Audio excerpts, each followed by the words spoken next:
Hello everyone, I am Shehbaz. You watch my YouTube channel. Today I inform about the Desora syrup. This syrup is very useful in the anti-allergy and sinuses and nose running.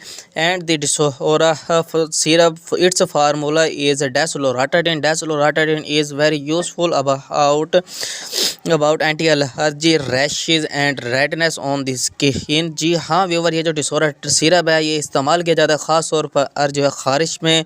और इसके अलावा अगर आपकी आंखों से पानी आ रहा है तो अभी जो है इसमें आप इस्तेमाल कर सकते हैं। इसकी जो डोज़ है वो है जी, इसकी जो डोज़ है वो है जी 1 चम्मच सुबह और 1 शाम को, यानी कि it's dose is 2 spoons at 1 day.